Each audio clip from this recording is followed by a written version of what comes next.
I was listening to the story about, it was a story of a family in Washington, and the little boy called the Bigfoot the Cowboy Man. And he had, apparently it had made an effort to steal this kid.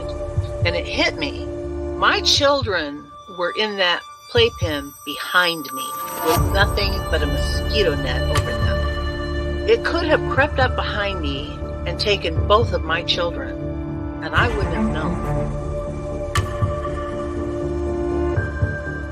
Father just got like a Mustang or something from Wyoming, okay? He had it out in the corral because he couldn't put it in the barn in the stalls with the other horses. It would kick and made all the other horses nervous. Had a Seminole Indian working the horse, trying to break it every day. So they had it out in the corral. This skunk ape snuck up behind this horse and grabbed it on its hind quarters. This particular horse kicks out, jumps over the corral, runs into the pasture, to get away. At this point, the rancher's out there just blasted away with the dirty. Skunk ape runs into the swamp. I went up there one day after that, or 2 days after that. I went up there and sat in the silence up there, and I'm telling you, man, it was free. It was crazy. There was a crazy vibe up there still. I did what I could to kind of get things under control, but I told her, I said, you need to get off this property. I feel like no matter how strong you are, it's almost like standing in the ocean. You can't stand still without moving your feet. You're going to get knocked over eventually, no matter how strong, whatever. You can't withstand a barrage of weird spiritual energy.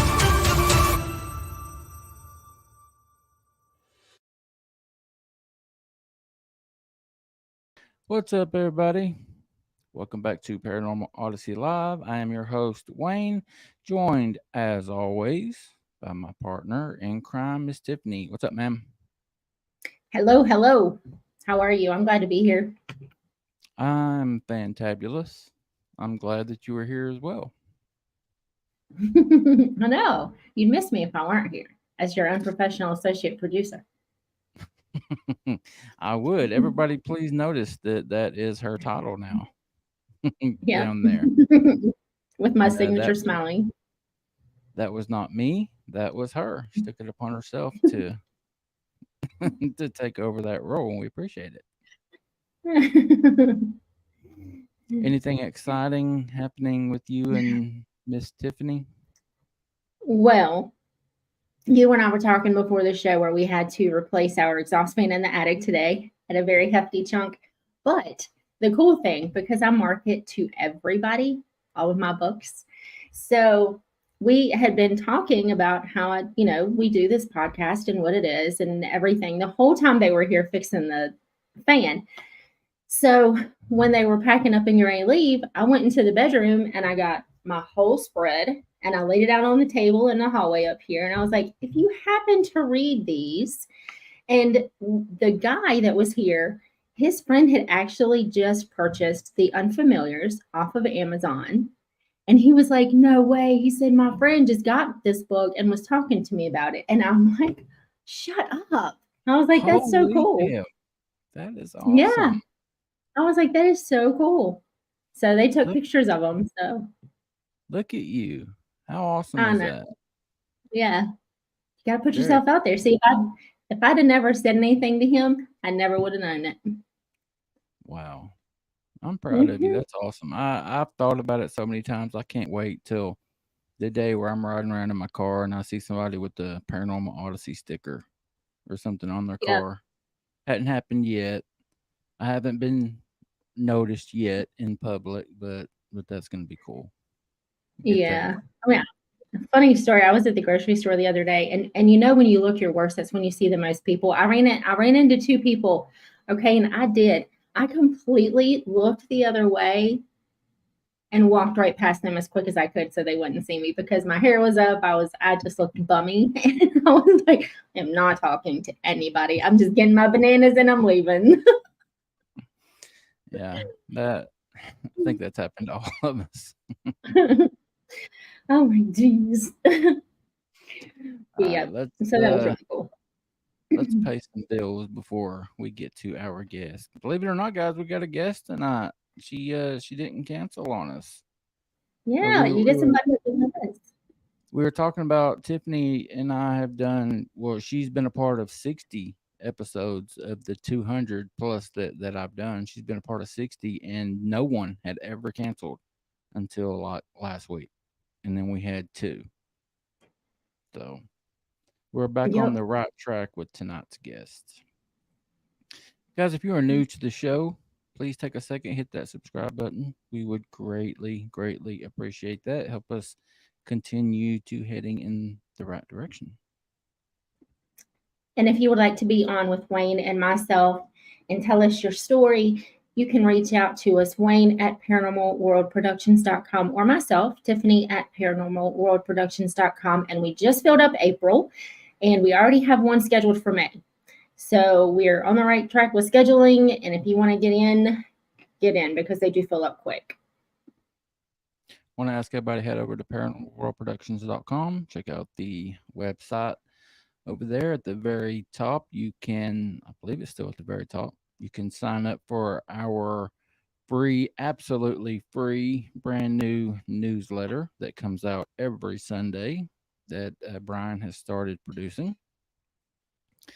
But yeah, pick you up some merch. As I said earlier, I'm still waiting on that day to ride by and see somebody with a Paranormal Odyssey sticker on their car, and that's not going to happen unless you head over there and purchase one.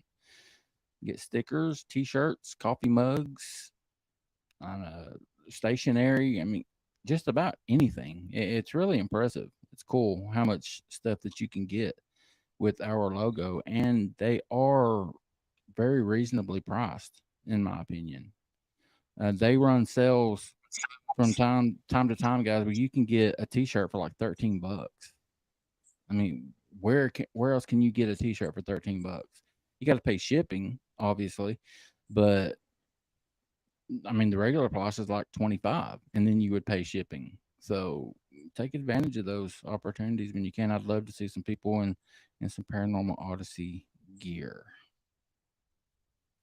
And if you have a question for our guest, if you would put it in all capital letters, and like always, and we say it every week, we will star it and put it in our highlighted section to ask towards the end of the show. Just put it in all capital letters, please. All right, guys, we are still waiting on number 50 for our members only. Let me find the image here.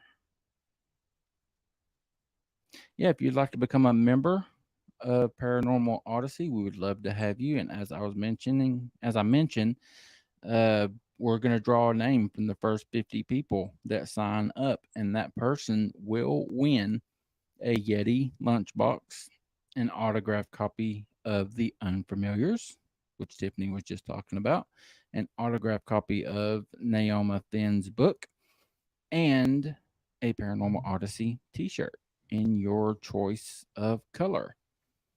Yeah, guys, we've only got like 20, probably less than 20, like 15, 16 more spots available to become a member. If you guys want to get in on that drawing, it's just $1.99 a month. We do. It's been there for a while. It was like we were doing one members only a week, and we're going to try to keep that pace up. But guys, our members only shows are a blast. They are so much fun. They're so much more laid back. We watch creepy videos and cryptid videos and stuff, and we just hang out and have a good time. So if you're interested, we would love to have you become a member. All right. We actually had somebody gift a membership, right? Yes, we did. We absolutely did. Miss maybe Susie gifted a Paranormal Odyssey membership to Miss Beth T. So thank you for that, ma'am. Now, I wonder if she was able to choose who she gifted it to, because I know when we gift 5 of them, it just randomly picks them. So, Susie, if you're here, I don't know if you're here tonight. Yes, she is. Susie, were you able to choose who you gifted that to? Let us know, please. All right. You were watched a little bit, did a little bit of digging on our guest tonight. Tell the folks who we got backstage. Well, we have Miss Jill Shelley, and she is the owner of the Boyd House in Boyd, Minnesota. And I always deem it to be the Boyd House of Horrors. And actually, when I emailed her the link, that's what I entitled the link, the Boyd House of Horrors, just because it's spooky. But I watched a paranormal investigation that was done there, and there was a whole lot of activity in the parlor, and there was a whole lot of activity in the basement. Pretty much what it is, and I'm not going to tell everything because this is her story, not mine. But there was a family that lived there, and to add to the creep level, every single member of the family, it was a family of 4, passed away in the house. So you know all the energies that's going to be left.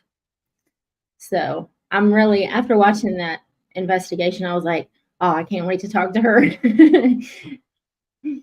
Yeah, I've been excited about this one too. And if you're ready, we're going to go ahead and bring Miss Jill on. Absolutely. Hey Jill, guys. how you doing? Good. How you doing, ma'am? Good. Thanks for having me on today. Good. Awesome. We certainly appreciate you taking the time to hang out with us. You heard Tiffany talking you up a little bit before bringing you on. If you would, ma'am, just take a second and tell everybody how you got your start. What piqued your interest in the weird? Well, let's see. Ever since I was a young child, I've been kind of one of those weird, creepy kids, that liked all the hobby stuff.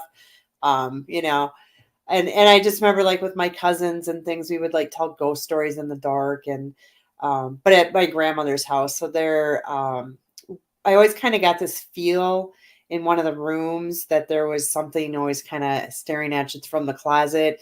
And she had the old closet that just kind of had the curtain that covered it.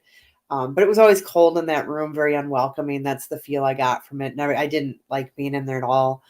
But one particular night, I was sleeping in the room adjacent from it, and I woke up in the middle of the night, and I heard footsteps coming out of that room, and it stopped in front of my door. And I had my back to the door, and I don't know, maybe 7 or 8 years old, so I'm too terrified. I'm not going to turn around, but I could feel like something was like staring through me, like just the intense feeling. And then you just kind of heard like and then it turned around and you heard footsteps walk back in the other room.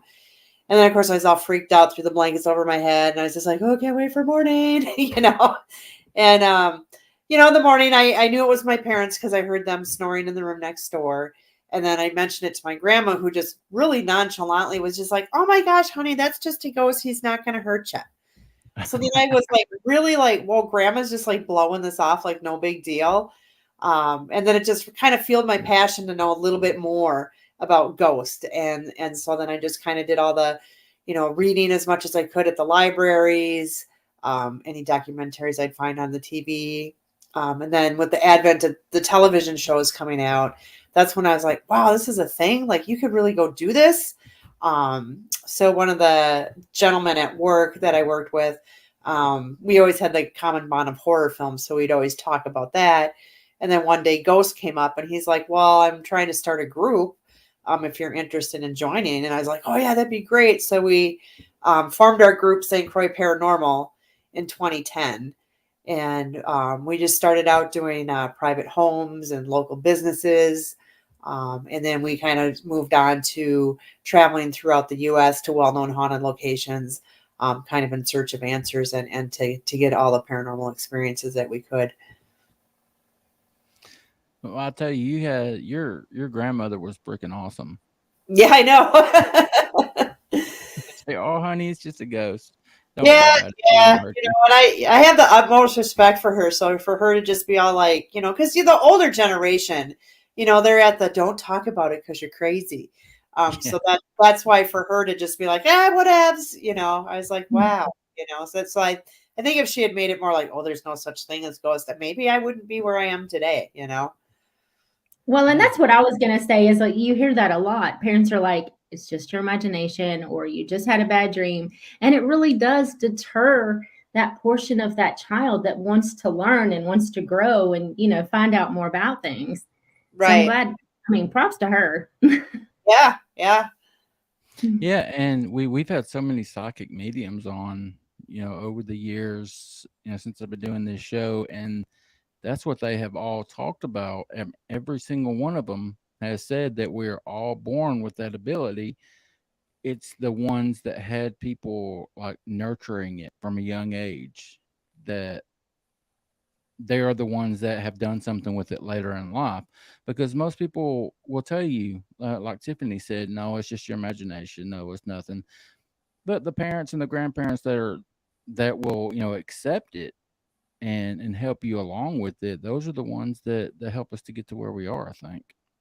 Yeah, and I kind of feel too like I don't have like these psychic abilities. I feel like what I have to me, which was when I was younger too, I just kind of know when they're there, and I just kind of get these feels, like I just kind of know. So it's just kind of like an inner instinct. So I think that's something that stuck with me as a child, as it does now in adults too. Yeah. So what is this? You own a couple of properties, right? Yeah, so traveling around the U.S. to other locations, I thought that'd be really cool to maybe get my own locations just for me to do the research when I want to do it and allow others to come in and do it as well. So it was always kind of something I wanted to do. So in 2018, financially, I was able to do that, and I found the Boyd House in Boyd, Minnesota. And it just, again, like I said, just kind of called to me, because nobody advertises, hey, my house is for sale and it's haunted, you want to buy it? So I kind of hooked up with a realtor that was, well, she didn't like any of the ghost stuff, but she knew what I did. And so I was in charge of finding my own place, really. So we did look at a couple other locations, but when I saw Boyd on the line, I was just like, this is it. I just knew that was the one I had to have. Fell in love with it right away. We went down to go look at it, sitting outside with my teammate Donna. They were running a little bit late, so we were just kind of sitting there, and I just kind of had this feeling like something was there. And I just kind of just said, hey, you get the feeling something's going on? She's like, yeah, like something's staring at me through that attic window. So she kind of got that feel already. When we went in, you could feel that something was there, but it wasn't. It was staying away. It was not really coming up to see you. But we did get on the spirit box a woman saying, who are you? Which would make sense because the house had actually been vacant for about a year. So, and I'm sure whoever lived there, in fact, I know who the people, I've come to know them, they did not communicate with the spirits. They didn't want, they had experiences, but they didn't want to engage with them. So here I'm trying to engage. And then one of our REM pods went off with about 8 minutes or so after being there. That went off. So and we got a couple other things. And so then I just talked to a psychic that I really trusted. And she said that there were 6 spirits there, men, women, and children. Told me a bunch of stuff that came true later that I found out, through research and history and people coming forward and telling me stories about the place. So I went forward to purchase it, and it's just been crazy ever since. Well, it really is a beautiful property. The home is lovely. Yeah, thank you. We've done a lot of renovations to it. So the house itself was built in 1901. So we wanted to bring it back to that time period. So we put a lot of the Victorian wallpaper up, brought in a lot of the antiques, just kind of basically when you walk back, it's like a little step in time. So I'm sure there's also some energies and things that have come with some of the antique objects that we have put in there. Also, we have purchased some things that are supposedly haunted. I can't verify that they are, but so we have those in there as well. And I think too, doing what we do, kind of creating some energy to that house, because I feel like we're getting a lot more things coming into that house. Not necessarily that it is a portal, but I think we're just creating so much more energy into that house that things are becoming more attracted to it. And also, who knows what people are doing when they're there. I don't know if they're opening portals, using Ouija boards, doing you're not supposed to, but I'm not there, so I can assure you the investigation I watched this morning, they used the REM pod, which went berserk. Let me tell you, every different place they moved it, it was wild. And then they had the cat ball, and then the motion activated is like in the shape of a casket. They use that. Yep. And then the EMF reader they didn't use anything out of the norm. Yeah, it took a while. Like when I first got the house, it was pretty quiet. Like I wasn't getting a lot of activity, and I was like, oh, did I make a mistake here? Like maybe there isn't, but I would get EVPs, and so I still was like questioning it. But I remember there was one day I was just sitting in one of the boys' rooms, and we got one of those little REM bears, and I just was kind of talking to him. I'm like, look, you guys, like you got to let me know you're here. I'll bring you toys. People bring you toys. You're going to get all kinds of gifts. You just got to let me know you're here. And that bear went off for like 3 hours, on and off for like 3 hours after that. And then it's just been crazy. So these spirits weren't used to communicating. They weren't used to this equipment. This is all new. So they have to learn that. So I did spend, during the renovations, we probably were there maybe 4 months before we opened it to the people to come in. So I spent a lot of time showing them like, this is a REM pod. This is what it does, But now I think they've mastered a lot of that and they really like new stuff. So when people bring in stuff they haven't seen, it's probably going to go off. Right. We just got that EMF dead bell. Oh my gosh, did they love that thing? That thing was crazy. And in fact, when we first turned it on, I wasn't sure, how it was working.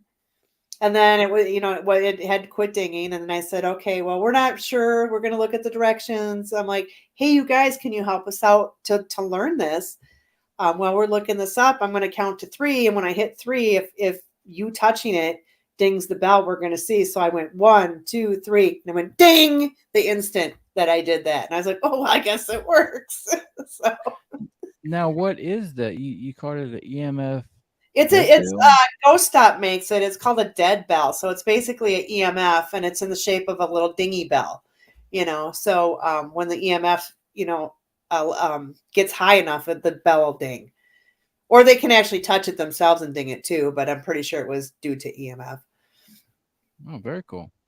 Yeah, you mentioned just a couple of moments ago, you didn't know what was going on or what had gone on before, if anyone had used Ouija boards. And that's interesting because our poll question tonight, I haven't gotten to yet, but I will now. Poll question is, do you believe Ouija boards actually hold any power? So you brought that up, and I'm assuming your answer to that question is yes, but I do want to ask you that question. What do you think about Ouija boards? I don't like it. I think for me, I still go with the stigma that's attached to it, the negative. I mean, I know it's really not necessarily that. I will say we did put a Ouija board in the house probably a year ago. It freaked a lot of people out. So it is still in the house, but it's in a box. But I know people have still found it. So I know they've used stuff. But if you use anything with caution and care and, close your sessions, you're fine. So hopefully people are doing that. And who knows, maybe that's why we're getting more activity in the house. You never know. Now, personally, have you ever used a Ouija board and what did you get? If so? I did when I was a teenager. And then that was just, we didn't get anything super major. I think the one time though was really weird. We were running it for a pretty long time. We skipped school and went over to my friend's house and we were running that during the day. But all of a sudden, like I remember the room that we were in got like ice cold and her guinea pig started squawking like crazy. And then there was like frost all on the windows. It was wintertime, but like, it was like almost like no heat was in the room all of a sudden. So we just kind of quit after that because we got a little creeped out, but yeah, I don't blame you. Now, one thing you and I talked about before we came on, Jill, and I had made the comment that every paranormal investigator I've ever had on, I have asked this question and I have said this, so I'm just going to go ahead and get it out of the way. The one thing that has stopped me from doing what you do is that fear that something was going to latch on to me and I was going to bring it home to not only myself, but my kids, my family, and I wouldn't be able to live with myself if my daughter or son got possessed by some demon and I brought them in. Have you experienced that? If not personally, anyone, like any of your team members, do you know of any cases where that's happened? No, me personally, I haven't had anything come home with me, but we do, or at least I do, and most of my team does. Sometimes they forget, but I usually just say a little prayer, tell them they have to stay, they can't come with us. So I've been pretty good with that. Now we have had like they've had three of them have had something come with them. They were able to send them back on their way. I know Alex, he lived in an apartment building shortly after he got home from Malvern Manor. He started having activity in his apartment. Never had activity before. His dog was going crazy. The faucets were turning on. So he just kind of saged and said, who's ever here, you need to go back. And that's solved the problem. Teresa had some stuff too, where she got home where like the bathroom door, she would be in there and all of a sudden you hear somebody shaking the knob, trying to get in. Lights were going on and off. So she just, kind of blessed her home and sent it on its way. And Donna had a cowboy follow her home from somewhere. She just woke up in the middle of the night and he was standing at the end of her bed and he's like, howdy, ma'am. And she's just like, okay, you just need to go. So, Holy hell. but, and they've left. So, we haven't had anything bad. I'm sure it does happen, but it's pretty rare because even having the evil, the demonics, the devils, the things like that, sure, they're out there, but they're so rare. Could you imagine waking up with a cowboy at the end of your bed, Wayne? Oh, Lord, I don't know what I'd do. That's creepy as hell. What That is about weird. like these shadow entities that people talk about experiencing? Have you ever experienced anything like that, Jill? Yeah, I did. See, this was when we first started. We were doing a bar it was Pub Monique at the time in downtown Stillwater. They asked us to come in because they were getting tons of paranormal activity. And we were upstairs, just Krista and I, and all of a sudden it got ice cold. Like the temperature dropped like 100 degrees. Like you had the goosebumps, everything was freezing. And then we kind of looked over by the windows and we were up on an upper floor. And it's about 2 or 3 in the morning. So really nobody's out. And we just saw this figure go across the window, almost like black, dark black, like almost like in a cloak almost. But it moved weirdly, like strobe motionally. And when that happened, I just looked at her and go, did you just like see that? She's like, yeah, I just saw that. And we actually captured that on film, which was really cool. So that was probably the only one I've actually visually seen with my eyes. It was just, I can't even explain the movement was just weird. Like it'll just stick with me forever. And the energy that you could feel too. Now, what about any like full body apparitions? Would you consider that the same? Or no, shadows are different because full body would be like me looking right at you, so it would look like at least a see-through person, not just a black shadow or anything like that. I have not seen that as like the Mecca gold of every paranormal's investigator. I have not seen an apparition. Now, my husband, who is not really into ghosts, he just supports me a lot. At the Boyd house, he actually was coming in through the front door carrying a box, and he looked up at the top of the stairs and he saw a woman with like medium brown hair wearing white. He said for a split second I thought it was you, and he's like, I looked away, I looked back, and she's gone. So he got to see one, so I was pretty jealous about that. Oh, wow. They always wear white. Yeah, I know. I was like, well, what did she so he's like, I don't know, it was so fast. Wow. Now, the Boyd house is one that you own, right? Correct. You said that you have had the opportunity to buy a couple. What else have you purchased?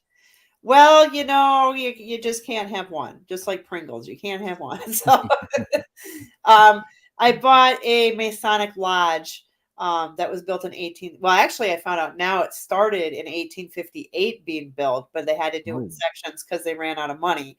But it was officially done in 1861. So yeah, it's always been a Masonic lodge. It was the second building built in that town. So yeah, I came up for sale and I just had to have it. So I didn't really want one that far away from me, but I just fell in love with the building. So we're going to renovate that, bring that back to the way it was. It needs, quite a bit of work, which is what, we did with the Boyd house. We had to put a new roof on and things like that. So by having other investigators coming in, that helps pay for the expenses on that. Now, have you experienced anything at the Masonic Lodge, or? Yeah, I just got that in September, so I haven't had a ton of time to be with it. But I've been out there 4 times for investigating. Always gotten something, got a lot of equipment interactions, tons of EVPs. Oh my gosh, we get some really good EVPs. And they're usually correlating to like what we're talking about. Like, I think I asked them to do something and it says, I don't want to do that actually, just like that. So, just different things, or they're like, I can see you, and, just kind of creepy sometimes, but yeah, the intelligent responses are the creepiest. They are, yeah, because then you're like, oh, something really is out there. But I think that we had 2 really cool experiences there. The one that we had is Teresa was in the kitchen. She was making a sandwich. We were all in the dining room, and the door shut because it was cold. So we had a propane heater, so we're just keeping the heat in one room. And all of a sudden, I heard this loud bam in the kitchen. To me, I thought, did she just knock the cooler on the floor? That's exactly what it sounded like, that loud. She comes busting through the door and she's like, oh my God, something just slammed something. So, we go out there, there's nothing on the floor, there's nothing around. And in the entire lodge anyway, it's pretty empty. So we started slamming the cupboard door. I'm like, that's what it sounded like. So then, we went back in the other room and someone stayed and slammed the door or the cupboard. Same exact thing. Later, when we were doing a Estes session, they said, is Harold still in the kitchen? And we're like, why? And she said, well, he likes to play jokes. He likes to open doors and things. So we think this spirit Harold was playing a joke and was probably laughing at, because Teresa jumped and ran, so yeah, we were getting to know the spirits there. There's quite a few men because it is a Masonic lodge. And surprisingly, we have children there, and I don't know why at this point that they're there. I'm speculating that they were there due to an illness and they passed away there just because one of the spirits had said that his friend Mark, who was 8, had he didn't say fever because he described him. He goes, he was hot like fire, and he had sores on his arms, and he goes, he died here. So we're just speculating that maybe there could have been a pandemic or epidemic back in the day, and then to not spread it everywhere, sometimes they would house all the sick people in one area. So maybe the children were brought back. Now that I'm speculating, I don't know. We haven't found anything out on that yet. That's fascinating. It's still a whole bunch of nope, but that's fascinating. We're just learning the tip of the iceberg on the lodge. Like I said, I'm just finding out stuff.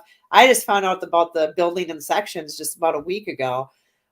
So I'm going to be out there the last week of April, getting everything ready because we'll be open May 1st for people to come in. So we're going to plan on going to the Historical Society and seeing if we can get some more information about the lodge. And I have a list of people who have been there since it was built, as far as some of the Masons and stuff. So, and there's still a few Masons in town. So hopefully I can hook up with them and kind of maybe talk to them about what was going on at the lodge and how it was decorated, so I can kind of bring it back.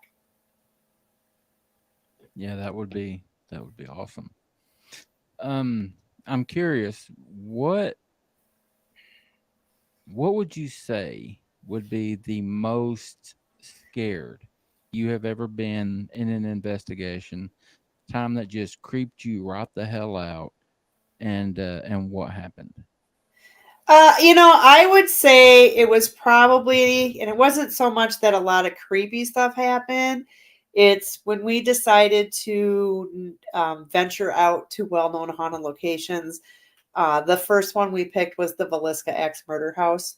So if people aren't familiar with that, that's where 6 people were killed with an axe, and and 4 of them were the children, or no, 6 of them. It was 8 people. 6 of them were children, and they never found the killer. So it's just creepy altogether to just go there. We were getting some hits on the REM pod. I think one of the weirdest things that we had happen is the girls were in like the attic area where the killer hid before he came out to kill the kids and the parents. And I went to go sit in the kids' room on the bed waiting for them to come in. We were going to do a session. But the bed is like a very springy, boingy bed. So if anyone sits on it or touches it, you're going to feel it. And I'm just like, just waiting. All of a sudden you hear boing, and like the whole bed starts bouncing. So I got up and ran super fast because I was like, oh my God, I don't expect this. About took out my friends because they were coming out as I was going out. I did go back in there. We had a great session, but also later they were, there's like the old floor grates. So you can just drop things down. Well, little pebbles kept dropping from up on the upper floor down to the bottom floor. So I think it was the whole ambience of that. My first real freaky place, that happened. And so Krista and I put our air mattresses together. We faced each other. I'm like, do not turn away. So I don't even think I slept a wink that night. Just stayed awake. But now I sleep all the time and they don't bother me at all. I just blow up an air mattress. I'm out. So Really? Yeah, people say I'm crazy. They're like, I can't believe you just sleep wherever. It's like I sleep in jail cells, asylums, any haunted locations. I'm old, man. I'm tired. It's after midnight. I gotta pull that mattress. I gotta go to bed. So. That's the greatest line I've heard in a long time. Ain't that the truth? Man, I'm tired. I mean, if the ghost wants to be here, it just has to be quiet so I can sleep. That's right. Yeah, I usually just tell them, please don't show yourself when I'm sleeping, because I guess that would be a biggest fear of mine. I do not want to open my eyes from sleeping and have something standing in front of me, next to me, anything. No, I don't want that. That's funny as hell. Where would you say the most haunted place you've ever been is? Boy, everything's got a different level activity, so it just kind of depends on what you experience for the day. We had quite a bit of activity at Whispers Estate in Indiana. That place we had just that constant cobwebs on your face. So you're doing this all night. It drove me crazy. We saw wet footprints coming up from the basement going outside, which nobody was down there with the wet footprints. It bothered Steve so much that he ended up going out on the front porch and never came back in for the rest of the night. But then I think the big thing is we were in this closet where it's been known to be very negative. The caretaker, who was a crabby gentleman anyway, as he was putting his tools away in the closet, he dropped dead of a heart attack on the day of his retirement. Oh, so he's not a very happy camper. So if you're around or in his closet, he sometimes will scratch you, push you. You can get locked in the closet, which is one where you look it up and then knock it and put it down. So how people are getting locked in, they have no idea. Even the owners were like, if that closet door's open, we ain't coming up here. And when I say closet, it's like a big walk-in. They got a little table. They got 2 chairs. So it's very, very, very big. But we went and sat in the closet because, that's what you do. And there was a voice in my head that said, get out of this closet. And I have a fear of that anyway. Like, I don't want to be shut in. I get paranoid about that. So I stepped out. I didn't say anything to Teresa because I just thought, well, it's just me being crazy. And because she didn't step out of the closet, all of a sudden she was sitting in this chair. Her and that chair came launched all the way about 4 feet out of that closet. And she said she physically felt something pick it up and push her out of the closet, you know, and I was like, well, you didn't like lean forward. She goes, then I would have still been in the closet. I wouldn't be out here in the hall with the chair. So yeah, so that was probably one of the most haunted locations we had visited, I think. I mean, how That shitty would it be to just kill over the day you were tired from work? That would really suck because I wouldn't want to die when like if I died at work, oh please let me at least die at home. Yeah. I mean, my God, you spent your entire life working, supporting your family, looking forward to the day where you can just hang it up and tell everybody to go, you know what, yourself, Right. and then you die. Yep, that's not a fun way to go out. So I don't blame him for being crabby. God, that would suck. Yeah, that would suck. I mean, I would be pushing people and scratching people too. Speaking of that, Tiffany, you read my mind. That has been on my list for the next question for several minutes now. Jill, have you ever been touched or injured, like scratched or anything like that by an apparition? Yeah, well, that wouldn't be an apparition, but yeah, I have had spirits. Like you can feel them tug on your shirt sometimes. One particular time I was talking with a spirit that was supposedly a victim of murder and rape, and I was just saying how sorry I was and violence against women, and you could kind of feel like this on my arm, like somebody was rubbing my arm, like, "Hey, it's okay." And I found scratches. But did it happen? It's hard to say because sometimes you get a scratch and you're like, "Oh, where did that come from?" But you know, other than just kind of being tugged at, sometimes you'll feel like a tap. I've felt that. Teresa, we call her our paranormal punching bag. She's the one who gets scratched and pushed. I do not want that job. That is not the job that I'm signing up for on the investigations. No, I'm not the paranormal punching bag. Yeah, she gets it all the time. She's even had like she was in a room where there was a kid's room, so we think a kid did it, just kind of pushed the back of her knee, and it kind of made her like give on the knee, go forward a little bit. She's actually related to Abraham Lincoln, and we were at a place called Stagecoach Inn, and they did not like Abraham Lincoln, and she got scratched like 3 or 4 times while we were there, and it was visible, like we're across her arm, a couple of marks. She got it on her back. So yeah, just a few different things. She got that at that Whispers estate too. Come to think of it, when she got in, she got a slash on her back too, which is real common that people get scratched there too. Now, what do you think makes her more, susceptible to getting touched? Do you think her energy is weaker?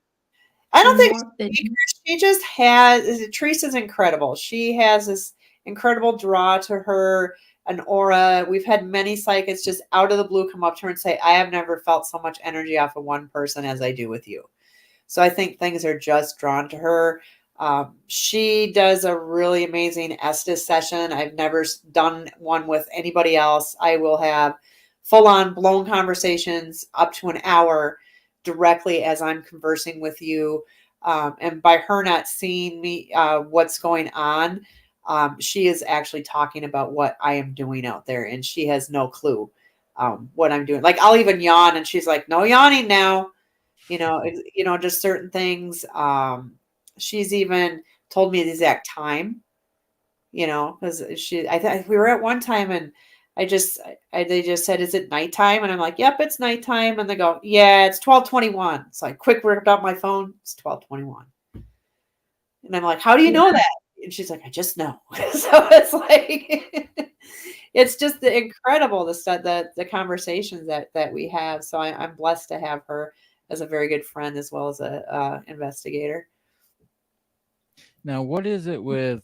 I mean, I'm pretty sure I know the answer, but it seems like every time someone reports being scratched at an investigation, it comes in threes.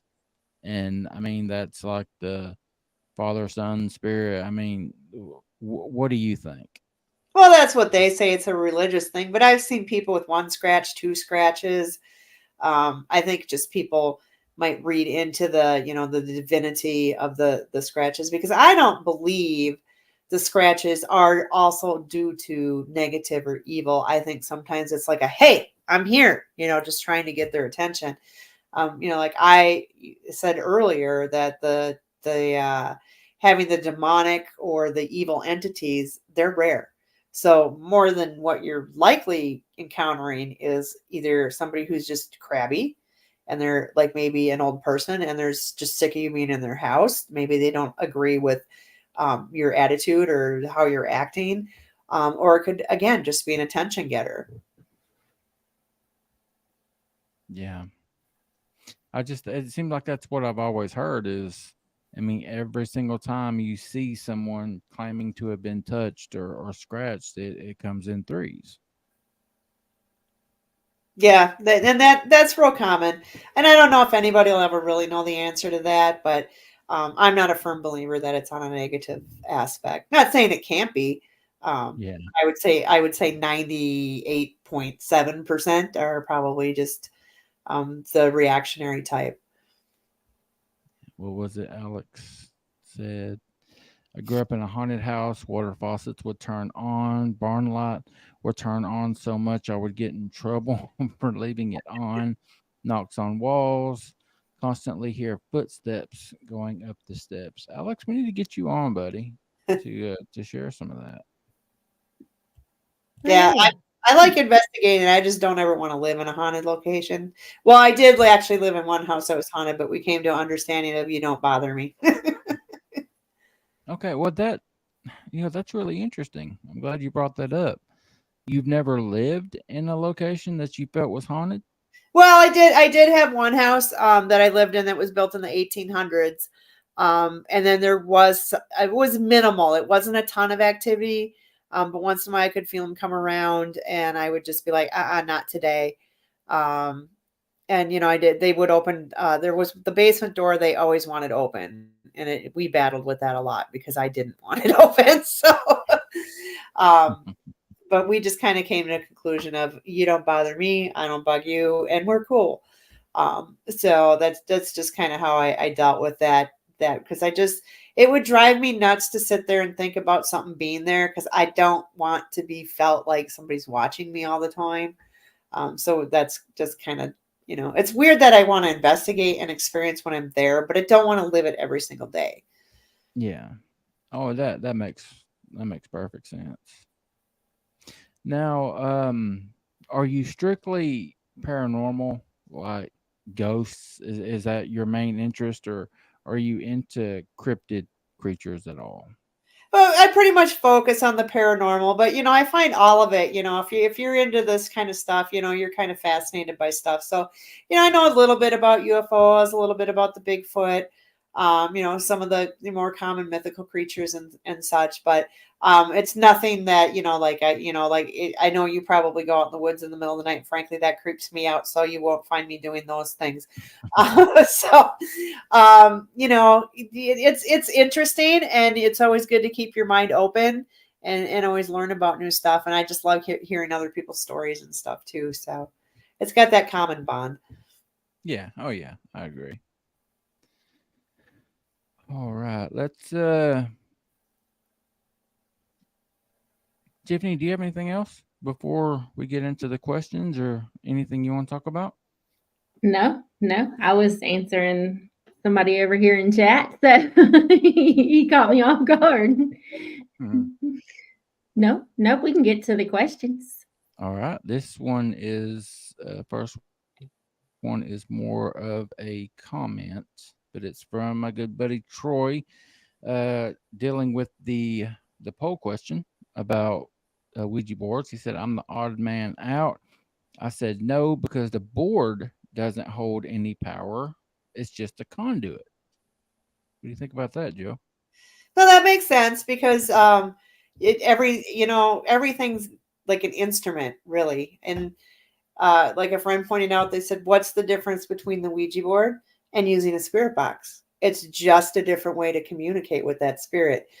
So that's kind of where I kind of let up a little bit more on my stigma tie of what I thought, like the Hollywood has portrayed, the Ouija board as, demonic and satanic.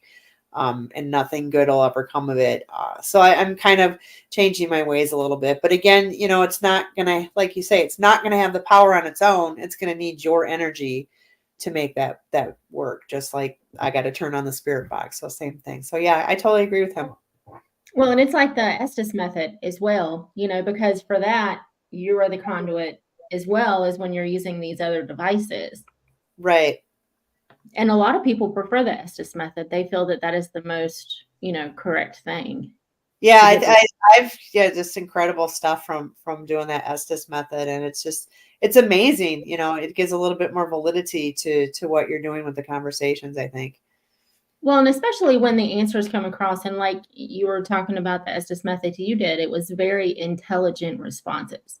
It wasn't just the one word, pulled out of the air. They were actually speaking with you.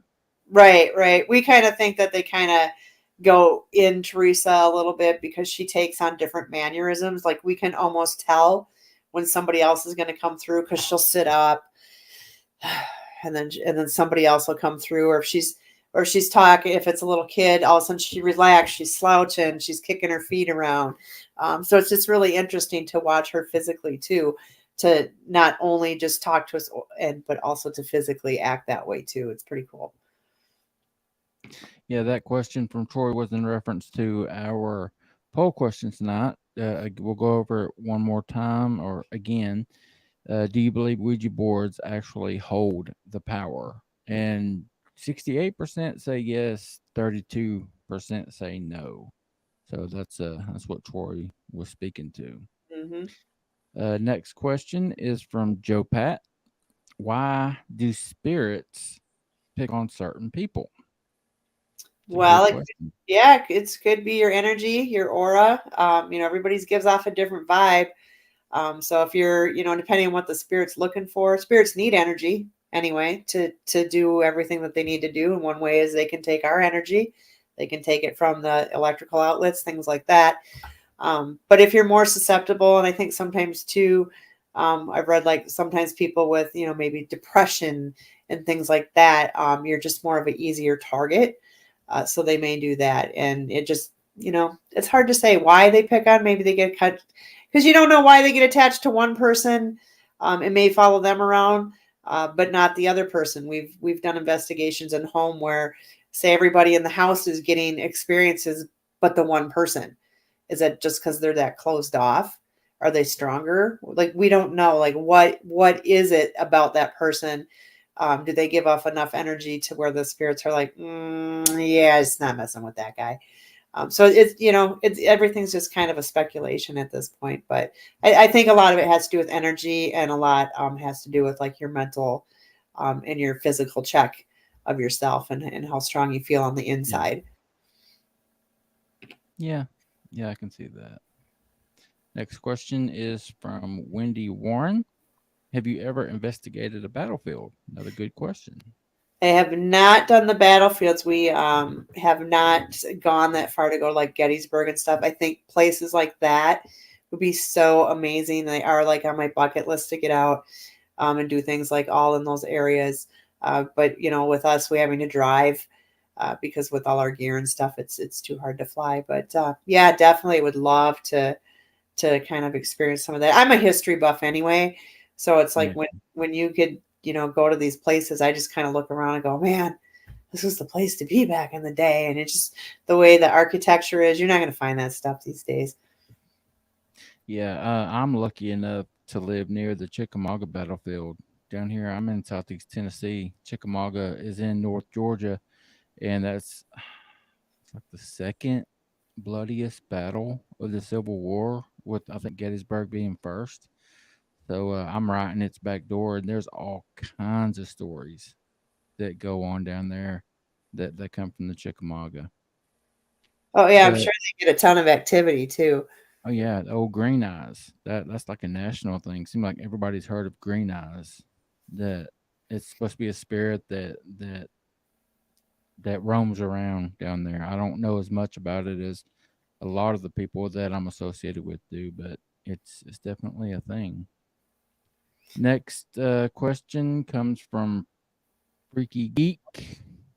How does this S method work? I think he's talking about the Estes. As his method, yeah. So that's if you're familiar with the spirit box, which the spirits can talk through the white noise on the radio. So we always use ours on AM, and it scans from one section of the AM to the other end of the radio spectrum in 1/100th of a second. So physically, scientifically, you cannot speak in 1/100th of a second.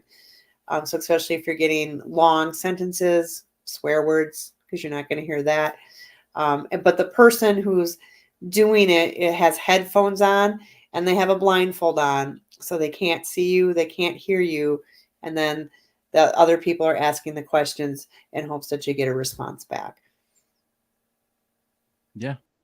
And we've had several people come on and talk about the Estes method, and I think it's an awesome tool that you guys have. Yeah, I love it. I've always been fascinated with the spirit box myself. That's kind of been my fun. So we have like 5 or 6 different versions of them. So I'm always playing around with the different ones. It's just because of the science behind it. I just love it so much, with getting the sentences. Like I said, when you get the swear words, like the ones you really can't say on the radio, and you can't deny that because you can't say that on the radio. So where did it come from? Yeah, very true. Very true. All right, Scott Trent asks, do you think animals can sense things? That's a great question. Oh, for sure. They definitely have that sense because they know when stuff is around. I mean, they can pick up on an earthquake before we can even know that it's even coming. So yeah, they can feel that vibrations. They know. I've had when we were talking about the house that I lived in that was haunted, my dog picked up her head, looked at the basement door, growled, and at that second it pushed open. So she had picked up that there was something there, and I didn't even know what was going on. It was not until the door opened, and she was way ahead of it before I was. So yeah, they definitely for sure can. Yeah, I mean, and not just ghosts either. There's all kinds of stories of Bigfoot, like dogs not wanting to go outside or not going out into the woods when there's a Bigfoot in the area, kind of letting you know that something isn't right. So yeah, I think not just ghosts, pets can be an awesome indication. Yeah, they can pick up a lot. All right, just want to throw this out there. Ristal did a $3 super sticker. Thank you so very much, Ristal. We absolutely appreciate that. Super Shayna asked earlier if there was a Venmo or Cash app we can donate to directly for you guys for equipment. And yes, there is. I shared my Cash app. It is the $ and Wayne Tetherow. Anything you guys can do to help is greatly, greatly appreciated. All right. Tiffany, you got anything else? No, not that I can think of. Just thank you so much for coming. Yeah, thanks for having me on. It was super fun. Yeah, I love talking about it. Yeah, I love listening, hearing all these spooky tales. Sounds like you have a lot more investigating to do, and we would love to have you back anytime to talk about some more creepy stuff you've gotten into. Yeah, perfect. Yeah, I got plenty of stories about both locations, and we got a couple places lined up this year for the team to go to. So always adventures. Oh, yeah. Absolutely. Awesome. Come back then. Hit us up. All right. Jill, thank you so very much. Again, we appreciate it, and you enjoy the rest of your evening. Thanks, you too. We'll see you guys later. Thank you. Bye-bye. All right. Like always, guys, that hour absolutely flew by. Did not seem like that was an hour. No. And that's what we talked about before we even came on, is that this is going to go by so fast. Yeah. Yeah, we did talk about that. And would love to have her back because I'm sure there's plenty left that she could talk about. I'm really interested in that Masonic Lodge. For whatever reason, as soon as she said that, I'm like, ooh, we need to hear about that one. Just because there's so much that there could be. There's so many secrets when it comes to a Masonic lodge, and I want to know all about it. Yeah. All right, guys. Thank you again to maybe Susie for donating that membership. We certainly appreciate it. Bristol, as always, buddy, coming through for us with that $3 super sticker. Those are awesome. We appreciate it. Super Shayna, and to everyone else that would like to donate in another way, we do have the Cash App available. If you'd like to help us out that way, is certainly appreciated. You got anything else before we get out of here, ma'am? Nope, I don't think so. Just thank you for coming. And so excited we had a guest today. Y'all didn't hear us run our mouth. However, I have been working on that case that Bristol wants to hear about, the Michael Huron. So I got that in my pocket. Coincidentally, the guy, I think Brian was his name, from Black Mass Paranormal. That's the guy that he and I might be going up to do some camping in the area that he went missing, and look into that story. So it's pretty cool that you looked into it. Yeah, it's very interestingly bizarre. So I hope you find some good stuff. Naoma said, I have notes on that one. Tiffany, I did a short on it. Pretty cool. Awesome. Naoma, be looking for a text message from me here in just a few minutes when we get off here. I got something I need to holler at you about. All right, guys. Until we get back to you, who do we have coming up? We don't have a show Saturday, right? I don't think so. Let me pull up our handy dandy calendar. No, we don't, because Kevin and I are camping this weekend.